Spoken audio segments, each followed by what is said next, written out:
I bought my wife a used car with my bonus so she could visit her mother more often. When she saw it, she laughed and said, "Didn't know bonuses came with embarrassment packages." Then she tossed me the keys and said, "Take it back. You drive it. It matches your face." I just smiled.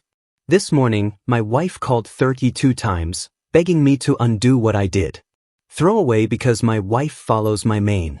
Yeah, it's that kind of situation. Now, look, I'm not the kind of guy who usually posts his problems online, but I'm sitting here at 3:47 a.m. Can't sleep. Scrolling through 32 missed calls on my phone and figured maybe typing this out might help me process what the actual hell happened in my marriage this week. For context, been married to Madison for 8 years. Both of us 30-something, no kids, thank God, right now. We've had our ups and downs like anyone, but nothing major. At least that's what I thought. Here's the thing. Madison's mom lives about 40 miles out in the countryside. Nice lady. Been having health issues lately. Nothing critical, but enough that Madison's been wanting to visit more often. Problem was, we've been a one-car household since her old beater died last year. My ride is nothing fancy, just gets me to work and back. But we've been making it work with me dropping her places when needed. 4 months now, she's been complaining about having to borrow her friend's car or coordinate with my schedule whenever she wants to see her mom. Fair enough. Independence matters. I get it. So, when I got my first bonus in 5 years, $5,800, not life-changing, but definitely nice. I thought, perfect timing. Side note, this bonus meant a lot to me. Been busting my ass at this place for years. Never got recognized until now. I spent 2 weeks researching reliable used cars under $5,000. Checked out 11 different options. Asked my buddy who knows cars to come with me. Test drove 8 of them. Finally found this 2014 sedan with only 78,000 miles for $4,200. Clean title, good tires, just had the timing belt done. Perfect commuter car for Madison to visit her mom whenever she wanted. Last Saturday morning, 10:15 a.m. I remember checking my watch. I pulled into our driveway with her new car. Texted her to come outside for a surprise. Our neighbor Atlas was washing his truck across the street. Perfect timing. Someone to witness my grand gesture, right? Stupid. Stupid. Stupid.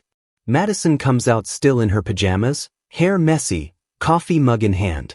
I'm standing there with the biggest grin, holding out the keys. Her reaction? She looks at the car, looks at me, looks at the car again, then she laughs. Not a happy laugh. That kind of laugh that makes your stomach drop. Madison told me she didn't know bonuses came with embarrassment packages.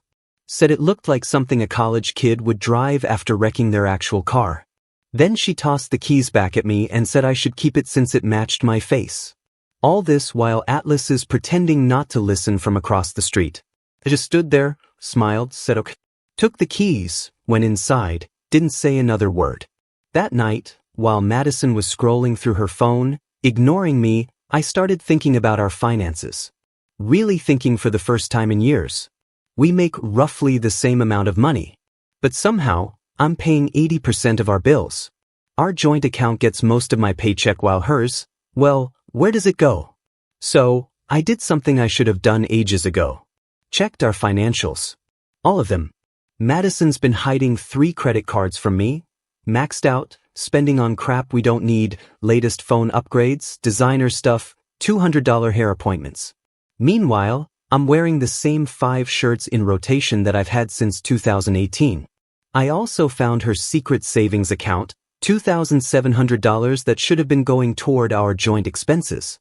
I made a list of everything I discovered. 3 hidden credit cards, total balance $11,400, secret savings account, shopping habit that explained why she couldn't contribute equally. Multiple subscriptions to premium services I didn't even know existed. Regular transfers to her sister, who apparently has been borrowing. While making this list at midnight, I realized something else. Madison hasn't thanked me for anything in years. Not for covering most expenses. Not for driving her everywhere. Not for listening to her complain about wanting to visit her mom more while I've been skipping lunches to save for our future. Sunday morning, I woke up early. Madison was still asleep. She always sleeps in. I made a decision right then. I transferred my portion of next month's bills to our joint account. Then I took every remaining dollar from my personal account and opened a new one at a different bank. Changed all my direct deposits. Called to freeze the joint credit card. Monday morning, 7:32 a.m. I left for work early. Madison was still sleeping. Before leaving, I placed the car keys and title, already signed over to her, on the kitchen counter with a note. It's paid for. Insurance covered for 6 months. Registration done. All yours whether you want it or not. Then I blocked her number just for 8 hours while I figured things out. By lunch, I'd contacted a financial advisor to help untangle our finances. By afternoon break, I'd documented every financial contribution I'd made over the past 2 years. By end of day, I'd updated my direct deposit information so my next paycheck wouldn't go to our joint account. When I got home, Madison acted like nothing happened. Car keys still on the counter. She asked what was for dinner like it was any other day. I smiled, said I wasn't hungry, went to the basement where I've been sleeping since. This morning at 6 a.m., I left for work in my car. By 10:27 a.m., my phone started blowing up. Madison calling nonstop. Her first voicemail was angry. Something about the credit card being declined while shopping. Second one confused. Third one panicked. It's now been 14 hours since her first call. 32 missed calls. 47 text messages. 8 voicemails. Each one more desperate than the last. The last one just came in 5 minutes ago. Richard, please. I don't understand what's happening. All our accounts are empty. The credit cards aren't working. What did you do? Please call me back. What did I do? I simply stopped being her ATM. The car she laughed at is still parked in our driveway. I washed and waxed it yesterday. Looks pretty good, actually. Tomorrow, I'm meeting with someone to discuss my options. Not sure what happens next, but for the first time in years, I feel like I'm in control of my own life. My mom raised me alone on minimum wage and taught me 2 things. Work hard for what you have and never let anyone treat you like you're nothing. Took me 8 years to remember the second part. Update 1. First, holy crap. Didn't expect my original post to blow up like that. RIP my inbox. Thanks for all the awards and support. Seriously, so many of you asked for an update, and well, there's definitely been developments. It's been exactly 9 days since everything went down. 9 days of Madison cycling between rage texting me, cold shouldering me around the house, and making these weird attempts at acting normal like nothing happened. The emotional whiplash is exhausting. Look, I'll admit something. There's been moments where I've almost caved. Like yesterday morning when she made coffee and left a cup on the counter for me. First thoughtful thing she's done in months. For about 30 seconds, I considered just letting everything go back to normal. Then I remembered her laugh in our driveway. The one that made Atlas awkwardly retreat into his garage mid-car wash. The one that keeps replaying in my head at 2 a.m. Here's what's gone down since my last post. The day after I left that financial folder on the desk, the one documenting all her hidden spending. Madison finally cornered me in the kitchen. She was doing that thing where she tries to make me feel crazy. Told me I was overreacting about a stupid car comment and that couples share finances and I was being controlling by tracking her spending like a creep. Said the credit cards were for emergencies and I was financially abusing her by cutting her off. I just nodded, finished making my sandwich and went back to the basement. This apparently was not the reaction she expected. Later found out she'd called her best friend Nev immediately after. How do I know? Because Nev showed up at our door the next evening while Madison was at her yoga class looking all concerned and ready to give me a piece of her mind. That conversation was enlightening. Nev started in about how I was being selfish and controlling. Then I simply handed her my phone with the screenshots of Madison's last 6 months of spending. Watched her face change as she scrolled through. Hair appointments $1,675. Clothing $3,240. Restaurants, just her solo lunches, $890. Gifts for herself, $2,130. Regular transfers to her sister, $2,400. Payments towards secret credit cards, $4,750. all while contributing exactly $650 per month to our joint bills. That's less than half of just our mortgage. When Nev handed my phone back, she looked genuinely shocked. Turns out Madison had been telling everyone I was a controlling cheapskate who monitored every penny she spent. The reality, I hadn't been paying attention at all. That was the actual problem. The most interesting part, Nev hesitated, then told me about the girls' trip to Miami they've been planning for next month. 4 days beach resort. The works. Estimated cost per person $3,200. Madison had already put down a non-refundable deposit of $800 from our joint savings. Naturally, Nev left looking confused and uncomfortable. Haven't heard from her since. Madison hasn't mentioned her either. Interesting. 2 days ago, I called Madison's mom. We've always gotten along well, and I wanted to check how she was actually doing health-wise. Madison's been using her mom's condition as justification for a lot lately, including why she needs to visit more often. Thus the car. Her mom sounded completely fine, better than fine. She was about to leave for a 6-week cruise with her boyfriend. She hadn't seen Madison in almost 2 months, and Madison certainly hadn't mentioned any plans to visit more frequently. When I casually mentioned the car situation, her mother got quiet. Then she asked me some pointed questions about our finances. Turns out Madison had been telling her mother that we were struggling financially because of my spending habits, that I had gambling issues, that I was the reason they didn't see each other more often. None of this is true. Not a single word. When I hung up with her mom, I made my decision. I'd been waffling about how far to take this, but that sealed it. I spent the evening preparing what I'm calling the reckoning. Yesterday morning, I woke up early, made coffee, set up my laptop at the kitchen table. When Madison came down 11:30 a.m., of course, I calmly asked her to sit down. I had prepared a spreadsheet, a beautiful color-coded masterpiece breaking down our actual incomes, nearly identical. Our actual contributions to bills, me, 82%, her, 18%, hidden credit card debts, all hers. Secret savings account, all hers. Estimated monthly required contribution for her to pay her fair share. I slid it across the table and told her this was the new arrangement, starting immediately. Her portion came to $2,450 per month, which I know she can easily afford based on her income if she cuts out the nonsense spending. Madison stared at the paper, then at me, then laughed again. That same dismissive laugh from the driveway. Said I was bluffing. Said I'd never actually go through with any of this because I needed her more than she needed me. Then she grabbed her purse and left for another yoga class. I just smiled and finished my coffee. This morning at 6 a.m., I left for work as usual, but not before completing the final phase of my plan. Removed Madison as an authorized user on all remaining credit cards. Transferred my portion of this month's mortgage to our joint account and only my portion. Canceled all automatic payments for her personal bills from our joint account. Changed all passwords to our shared streaming services. Left printouts of her upcoming bills on the table with her portion highlighted.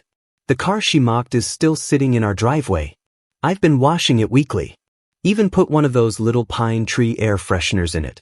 Our neighbor Atlas stopped by yesterday while I was waxing it and mentioned it looked like a solid, reliable car. I just nodded and said it gets great gas mileage. As I'm typing this update, my phone is blowing up again. Madison's first card payment was due today. The automatic payment didn't go through. Neither did her phone bill or her gym membership or her subscription beauty box. The first text just said, "WF Richard?" The fifth one was, "This isn't funny anymore." The 12th was, "How am I supposed to pay all these by myself?" I haven't responded to any of them. Look, I'm not trying to be cruel here. I'm not even asking for a divorce yet. I'm just done being taken advantage of by someone who clearly doesn't respect me, my hard work, or my attempts to do something nice for her. The car keys are still on the counter where I left them 9 days ago, untouched. I'm heading home in about an hour. My mom's coming over for dinner, just her and me. Madison doesn't know yet. Should be an interesting evening when she comes home from wherever she actually goes during yoga to find my mom and me having dinner without her. We'll update again when there's more to share. Right now, I'm just watching everything unfold. One declined payment notification at a time. Finally, update. It's been 3 weeks since my last update. Wasn't planning to post again, but my notifications are still blowing up with DMs asking what happened. Figured I owe you all some closure. So, here goes. Remember those 32 missed calls I mentioned in my first post? That was just the beginning. My phone's call history now looks like someone sat on the redial button. 147 calls in 21 days, not counting texts, not counting the voicemails that started angry, turned desperate, then became tearful, and finally circled back to angry again. The morning after my mom came for dinner, awkward AF by the way, I woke up to find Madison sitting at the kitchen table at 5:03 a.m., just sitting there in the dark. Nearly gave me a heart attack when I flipped on the light. Her eyes were puffy, hair unwashed, still wearing yesterday's clothes. The spreadsheet I'd made detailing our finances was on the table, now covered in her handwriting, numbers circled, question marks everywhere, coffee mug rings staining the paper. For a second, just a second, I felt bad for her. Then she opened her mouth. She started with how embarrassed she was when her card got declined buying coffee with friends. How humiliating it was having to ask Nev to cover her lunch. How she had to cancel her hair appointment because she couldn't pay. Then she switched to how controlling I was being, how I was manipulating her, how normal couples don't keep score with money. I just stood there making my breakfast while she talked, poured my coffee, toasted my bread, spread some peanut butter, normal morning routine while my wife had what appeared to be a mental breakdown over having to pay her own bills. Look, I'm not a monster. I asked her one simple question. Had she ever considered how I felt standing in our driveway while she laughed at a gift I'd spent weeks choosing? She didn't have an answer, just stared at me. That's when the doorbell rang at 5:47 a.m. Who shows up before 6 a.m.?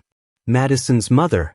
Turns out Madison had called her mom at 2 a.m. having a meltdown about me cutting her off financially. Her mom canceled her morning flight, first leg of that 6-week cruise I mentioned, and drove straight to our house. 4 hours on the road to handle whatever emergency her daughter was experiencing. What happened next was unexpected. Madison's mom walked in, took one look at her daughter, then at me making breakfast, and asked what the hell was going on. Madison launched into her version. Evil husband, financial abuse, controlling behavior, etc. Her mom listened quietly, then asked to see the financial documents I'd prepared. I handed over my laptop with all the spreadsheets, screenshots, bank statements, the works. Madison's mom spent 43 minutes, yes, I timed it, reading through everything while Madison and I sat in uncomfortable silence. Then her mom did something I never expected. She turned to Madison and said, and I'm paraphrasing, but it's pretty close. I didn't raise you to be this person. This man has been supporting you while you lie and hide money. You're 33 years old. Grow up. Madison started crying. Her mom didn't budge. Just asked to see the car that started all this. The three of us walked out to the driveway where the sedan was still parked, now with a layer of morning dew on it. Her mom walked around it checking it out, asked about the mileage, the maintenance history, nodded approvingly. Then she turned to Madison and told her she'd be lucky to have a reliable car like this. Said her own first car had been a 15-year-old station wagon with no AC that her father had scraped together money to buy her. Madison's face during this whole conversation was priceless, like she'd been expecting backup and got a reality check instead. Her mom left an hour later saying she had a cruise to catch. Hugged me goodbye. Told Madison to call her when she'd gotten her priorities straight. The next few days were strangely quiet. Madison mostly stayed in our bedroom. I kept to the basement. Occasionally, we'd pass in the hallway or kitchen with mumbled hellos. The distance felt both uncomfortable and necessary. Then last Monday, I came home to find Madison actually cleaning. Not just tidying, deep cleaning, the kind we usually hire someone to do twice a month. The bathroom grout had been scrubbed, kitchen cabinets wiped down, even the baseboards were dust-free. On the counter was a stack of papers, her credit card statements, all 3 cards with payment plans written out in her handwriting, a budget worksheet she'd printed from some financial planning website, a checking account statement from her bank showing she'd emptied her secret savings to pay down the highest interest card. Next to that was a handwritten list titled Current Monthly Expenses with items like credit card minimum payments $437, phone bill $112, hair appointment $200 reduced from $400, mom's birthday gift $75, gym membership $89, monthly bills contribution $2,450. The last item, her fair share of our household expenses, was circled. Below it she'd written, "I can do this." I didn't say anything about it. Neither did she. But the next day, $2,450 appeared in our joint account. First time in years, she'd contributed her full share without me asking. That evening, I found Madison sitting in the driveway in the car, just sitting there with her hands on the steering wheel, staring ahead. When I approached, she rolled down the window. Said the car was actually pretty nice inside, asked if I would show her how to connect her phone to the Bluetooth. Said maybe she'd drive it to work tomorrow, see how it handles. We spent 20 minutes going over the car's features, the backup camera, the surprisingly decent sound system, the trunk space. All very normal, practical conversation. No sarcasm, no eye rolling. Before I went back inside, Madison said something that caught me off guard. She said she'd looked up the car's value online. Said it was actually a good deal for the mileage and condition. Said she'd been an ungrateful. Her words, not mine. That was 12 days ago. Since then, Madison has driven the car every day. She's contributed to groceries without being asked. The Miami trip has been canceled. Her friends were understanding. She got a refund on some online shopping she hadn't opened yet. She's called her mom twice to check in. Actually, check in, not asked for money. She's been getting up before 9 a.m. on weekends. Last night, I moved my stuff back upstairs from the basement. Not because everything is magically fixed, but because sleeping on that futon was killing my back. And we're both adults who can share a bed while working through issues. This morning over coffee, Madison asked if I wanted to go to couples counseling. Said she'd already found someone covered by our insurance, said she'd make the appointment and drive us there in her car. Said yes. Look, I don't know if our marriage is going to make it long-term.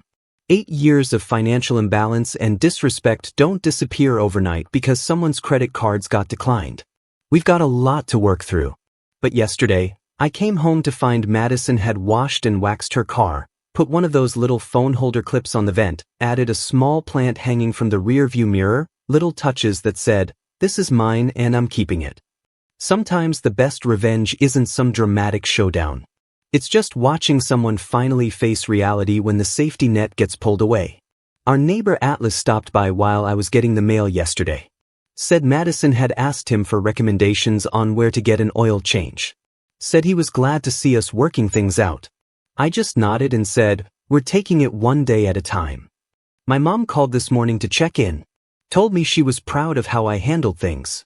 Said my dad, who left when I was 4, could have learned something from me about standing up for himself without being cruel. That hit me harder than I expected. So that's where things stand. Not a fairy tale ending, not a dramatic divorce, just two flawed people trying to figure out if there's anything worth saving after the dust settles. The car that started all this drama, it's still in our driveway, but now it has a name. Madison calls it reality check.